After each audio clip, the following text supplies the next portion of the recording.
Guys ഞാൻ ഒന്നൊരു കാര്യം കാണിച്ചിരുന്നു. അതിനിട്ട് ഞാൻ ഇന്നലെ ക്ലേ എടുത്തിട്ട് ഞാൻ ഇങ്ങനെ ബോളാക്കിയിട്ടിരുന്നു. ഞാൻ രണ്ടെണ്ണം വെച്ച് കാണിച്ചു തരാം. നിങ്ങൾക്ക് കണ്ടാൽ അറിയാം ഭയങ്കര തിക്കും പിന്നെ നല്ല ബൗൺസും ചെയ്യും. ഭയങ്കര തിക്കായിട്ടാണ് ഈ സാധനം ഉള്ളത്. അപ്പം ഇതിൻ്റെ ഉള്ളിൽ നമുക്ക് എങ്ങനെയുണ്ടോ നോക്കാം. പൊളിക്കാൻ പോകണം.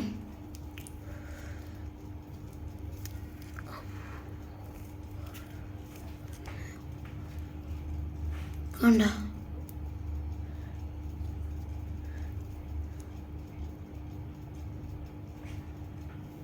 ഇങ്ങനെ പൊന്തി വരുന്നുണ്ട്.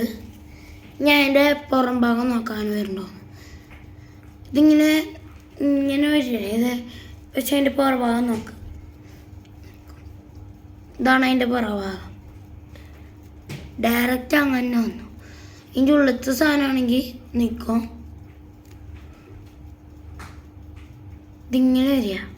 പക്ഷേ ഈ പുറത്തെ സാധനം ഡയറക്റ്റ് വലിക്കുമ്പോൾ ചെറുതായെന്ന് ഇങ്ങനെ വലിക്കുമ്പോഴത്തേക്കും പുറത്താവും. ഞാണെങ്കിൽ ആരുടെ കാണിച്ചത്. ഇത് വരുന്നുണ്ട്. നന്നായി ബൗൺസും ആവുന്നുണ്ട്. കണ്ട പുറത്ത് ഭയങ്കര തിക്കായിട്ടുണ്ട്. കണ്ട ഇനി ഉള്ളിൽ നോക്കാം. ഊര്യ നോക്കോ. കണ്ട ഇനി പുറത്ത് ഭാഗം കണ്ട അങ്ങനെ വന്നു. അപ്പം നമുക്കിനി എൻ്റെ കയ്യിൽ കുറേ ക്ലേകളൊക്കെ ഉണ്ട്. അത് വെച്ച് നമുക്ക് ഒരു പരീക്ഷണം ചെയ്യാം. നമുക്കിന്ന് സദ്യ ഉണ്ടാക്കാം. സദ്യ. അപ്പം അതിന് വേണ്ടി ഞാൻ ആദ്യം എല്ലാം റെഡിയാക്കാം.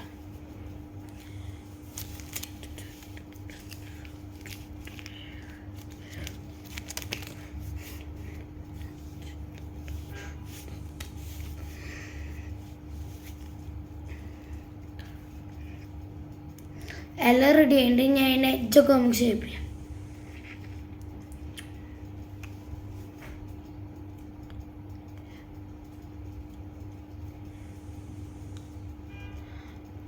എല്ലാം റെഡി ആയതിൻ്റെ കൂടെ ഇനി നമുക്ക് ചോറ് ഉണ്ടാക്കാം.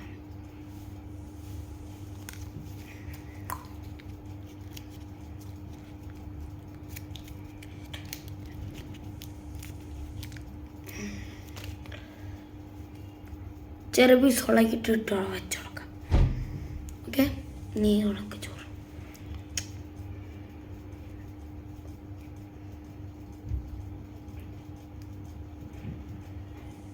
ചോറും റെഡി ആയിട്ടുണ്ട്. ഇനി നമുക്ക് സാമ്പാർ വെച്ച് കൊടുക്കാം. അപ്പോൾ ഗൈസ് സാമ്പാറൊക്കെ ഒഴിച്ച് കൊടുത്തിട്ട് പപ്പടം ഒക്കെ ഇട്ടുണ്ട്. ഞാൻ പറഞ്ഞുതരാം. ചോറ്, അതിൻ്റെ പുറത്ത് സാമ്പാർ, പപ്പടം, പുളിഞ്ചി, പിന്നെ ഇത് അതിൻ്റെ സീക്രട്ട് സാധനമാണ്. പിന്നെ ഇത് അവിയൽ. ഇനി നമുക്കൊരു പായസം കൂടി ഉണ്ടാക്കാം. അതിനായിട്ട് നമുക്ക് ഇത് സ്കിൻ കളറിലുള്ള ഒരു സാധനം എടുത്തിട്ട് ഇങ്ങനെ ഉരുട്ടിയിട്ട് ബൗളാക്കിയിട്ട് എന്തെങ്കിലും ഇങ്ങനെ വലിപ്പത്തിലാണ് സാധനം എടുത്തിട്ട് ഇങ്ങനെ ഇടുക.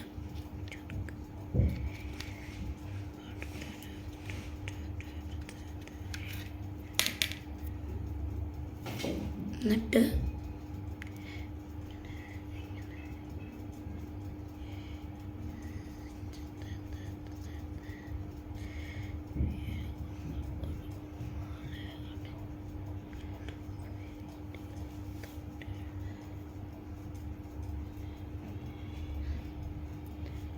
കപ്പ് വെച്ചിട്ടുണ്ട് ഇവിടെ.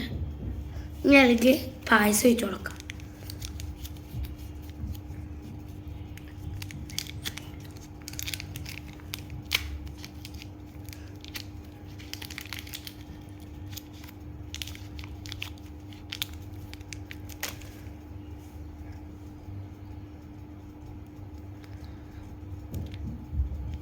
അപ്പോൾ നമ്മുടെ സദ്യ റെഡി ആയിട്ടുണ്ട്. ഇതാണ് നമ്മുടെ ഫൈനൽ ലുക്ക്. ഞാൻ നിങ്ങൾക്ക് കാണിച്ചു തരാം.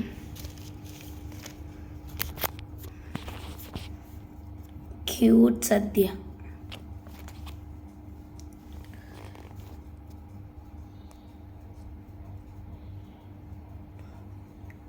ഈ വെള്ള കളറിലാണിത് ചോറ്.